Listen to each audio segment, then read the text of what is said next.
ஆண்டவர் இயேசு கிறிஸ்துவில் என் பிரியமான சகோதர சகோதரிகளே, நம்முடைய பாதுகாவலர் புனித அருளானந்தருக்கு விழா எடுத்து கொண்டிருக்கிறோம். நிறைய புனிதர்கள் இருக்கிறார்கள். நம்முடைய அன்பு தாய் அன்னை மரியாவில் தொடங்கி சூசையப்பர், இன்னும் அதிக பாப்புலராக புனித அந்தோணியார், அந்த வரிசையில் புனித அருளானந்தர், நிறைய புனிதர்கள் இருக்காங்க. இவங்களுக்கெல்லாம் நம்ம எதுக்கு ஃபீஸ்ட்டு கொண்டாடணும்? பிற சபையை சார்ந்தவங்கெல்லாம் என்ன சொல்கிறாங்க, இவங்கெல்லாம் உருவ வழிபாடு செய்கிறாங்க, மாதாவை கும்பிடுறாங்க, அந்தோணியாரை கும்பிடுறாங்க, அருளானந்தரை கும்பிடுறாங்க அப்படிலாம் சொல்லி நம்ம மேலே குற்றம் கண்டுபிடிக்கிறாங்க. அதுக்கு நம்ம என்ன பதில் சொல்லணும்? திட்டவட்டமாக கத்தோலிக்க திருச்சபையாக இருந்தாலும் நம்ம சொல்கிறது என்ன? ஒரே கடவுளை விசுவசிக்கிறேன்னு தான் நம்மளும் சொல்கிறோம். உருவ வழிபாடெல்லாம் கிடையாது. இந்த சுரூபங்களை எல்லாம் நம்ம வைத்திருப்பதனுடைய நோக்கம் என்னவென்றால், அந்த சுரூபத்தை பார்த்து அவர்களுடைய வாழ்க்கையை நம்முடைய மனசுக்கு கொண்டு வந்து, அவர்களும் நம்மை போல மனிதர்கள் தானே, அவர்கள் கடவுள் மீது நம்பிக்கை வைத்தார்களே, நாமும் நம்பிக்கை வைத்து ஏன் வாழக்கூடாது என்று தூண்டுதல் பெறுவதற்காக, உந்துதல் பெறுவதற்காகத்தான் நாம் இப்படி சுரூபங்களை வைத்திருக்கிறோம். உருவ வழிபாடெல்லாம் கிடையாது, ஐடல் வர்ஷிப்லாம் எதுவுமே கிடையாது. இப்போ வீட்டில் ஃபோட்டோ வச்சுருக்கிறோம், அந்த ஃபோட்டோவிலேயே அப்பா அம்மா இருக்கிறாங்களா? நிச்சயமாக கிடையாது. அந்த ஃபோட்டோவை பார்க்கும்போது அப்பா அம்மாவை நம்ம ஞாபகப்படுத்திக்கிறோம், அவ்வளவுதானே தவிர மற்றபடி உருவ வழிபாடு இதெல்லாம் கிடையாது. திருச்சபை 2 காரணத்தை சொல்லுது நம்ம எதுக்கு புனிதர்களுக்கு வணக்கம் செலுத்தணும். ஒன்று, அவர்கள் நமக்காக பரிந்து பேசுகிறார்கள். தாத்தா பாட்டி இறந்துட்டா அல்லது அப்பா அம்மா இறந்துட்டா நம்மளை மறந்துடுவாங்களா? நிச்சயமாக மறக்க மாட்டாங்க. இறந்தாலும் பிள்ளைங்க பேர பிள்ளைங்க நல்லா இருக்கணும்னு தான் ஆசைப்படுவாங்க, இல்லையா? அதே போல தான் புனிதர்களும் நமக்காக இறைவனிடம் பரிந்து பேசுகிறார்கள்.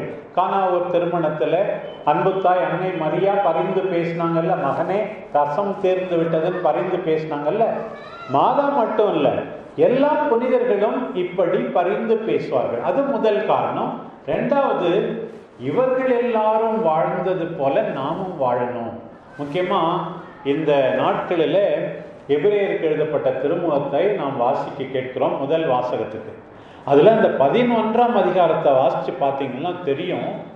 ஆபிரகாமில் தொடங்கி மோசேயை பற்றி சொல்லி, பழைய ஏற்பாட்டில் இருந்த எல்லா முக்கியமான மனிதர்களை எல்லாம் சொல்லி, அவங்களுடைய நம்பிக்கையை பாருங்க, நீங்களும் கடவுள் மீது நம்பிக்கை கொள்ளுங்க அப்படின்னு சொல்லி 12ஆம் அதிகாரம் முதல் வசனம் சொல்லுது, திரண்டு வருகின்ற மேகம் போல் எண்ணிக்கையில்லா சாட்சிகள் நம்மை சூழ்ந்து நிற்க நம் ஆண்டவர் இயேசு மீது கண்களை பதிய வைத்து நாம் பயணம் செய்ய வேண்டும்னு சொல்லி, திரண்டு வரும் மேகம் போல் சாட்சிகள். இறந்தவர்கள் மட்டுமல்ல, புனிதர்கள் மட்டுமல்ல. நம்முடைய பாப்பானவர் பிரான்சிஸ் அவர்கள் சொன்னாங்க, இந்த உலகத்திலே கூட எவ்வளவோ சில சாட்சிகள்லாம் இருக்கிறாங்க, வாழ்கின்ற சாட்சிகள் கூட இருக்காங்க, அவங்களெல்லாம் கூட நம்ம பின்பற்றணும் அப்படின்னு சொல்றாங்க. ஒரு பிள்ளை நல்லா படிச்சதுன்னா நானும் அந்த பிள்ளை மாதிரி நல்லா படிச்சு நிறைய மார்க் வாங்கணும். இன்னொருத்தர் ரொம்ப பக்தியா ஜெபம் பண்றாருன்னா நானும் அவங்கள போல இருக்கணும் என்று நிகழ்கால மனிதர்களிடமிருந்து கூட நீங்கள் கற்றுக்கொள்ளுங்கள் என்று சொன்னார். நிச்சயமா நீங்க வந்திருக்கிற இந்த பங்கை சார்ந்த லக்கேர பங்கை சார்ந்த எல்லாருக்காகவும் அருளானந்தர் பரிந்து பேசுகிறார் என்பதில் சந்தேகமே கிடையாது. நிறைய ஆசீர்வாதங்களை நீங்கள் பெற்றுக்கொள்வீர்கள். உடலிலும் உள்ளத்திலும் நலமும் அனுபவிப்பீர்கள். மகிழ்ச்சி இருக்கும், சமாதானம் இருக்கும். துன்பம் இருந்தாலும் அதை தாங்கிக் கொள்ள சக்தி உங்களுக்கு கிடைக்கும். அதை விட முக்கியமா நம்ம என்ன இருக்கணும்?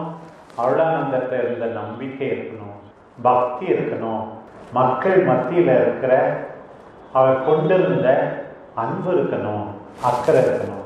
திருநாள் கொண்டாடி என்ன பிரயோசனம்? ஃபீஸ்ட் கொண்டாடி என்ன பிரயோசனம்?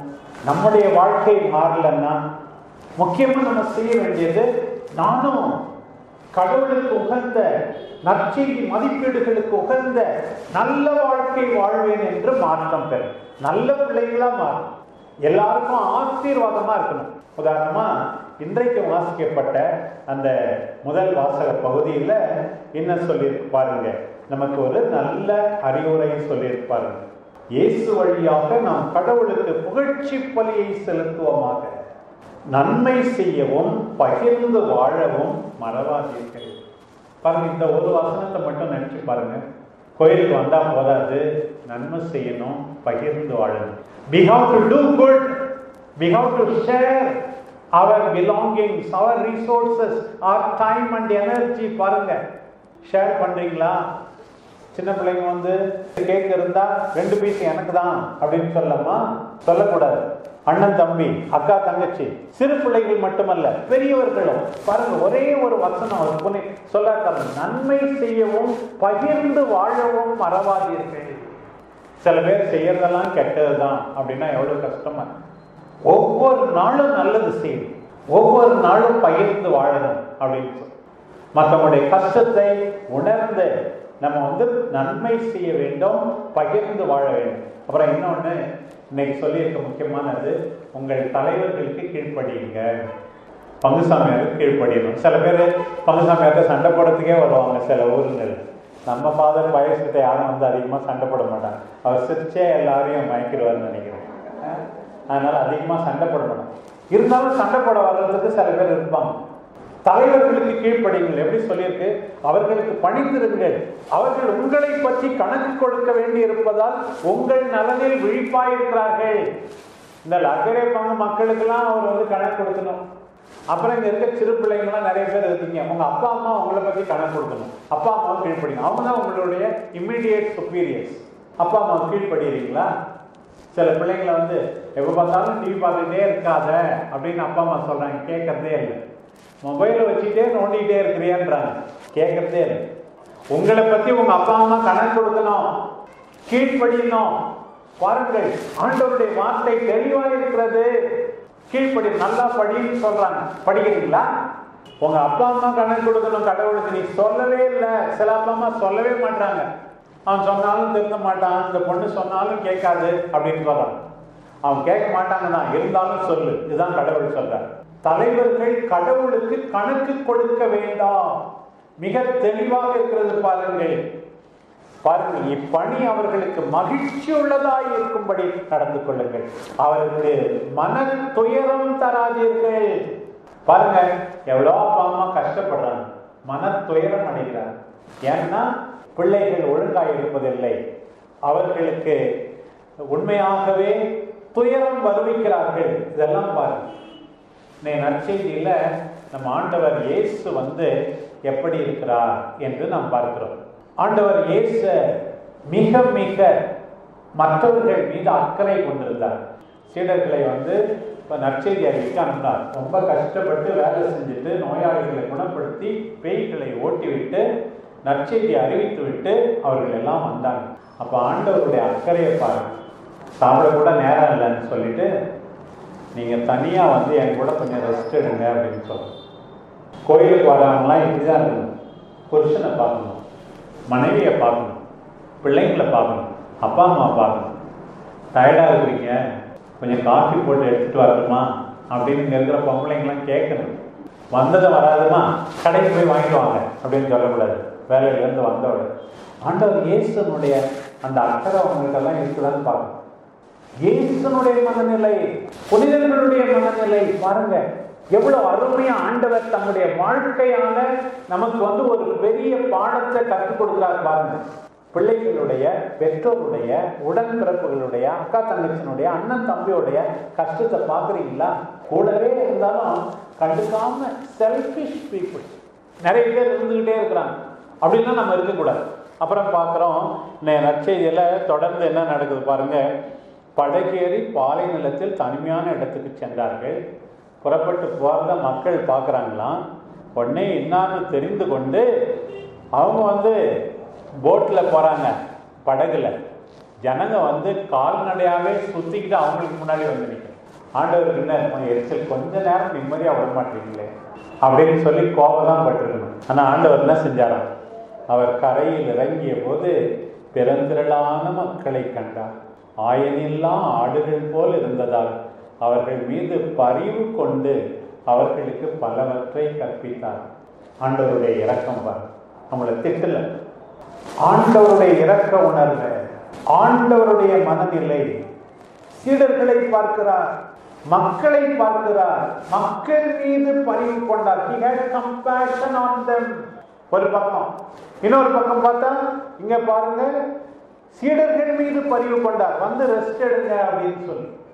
இப்படி நீங்க மாறினா போதும். வாழ்க்கையில் என்ன சம்பாதிக்க போறோம்? மற்றவர்கள் மீது அக்கறை கொண்டிருக்கணும், மற்றவர்கள் மீது அன்பா இருக்கணும்.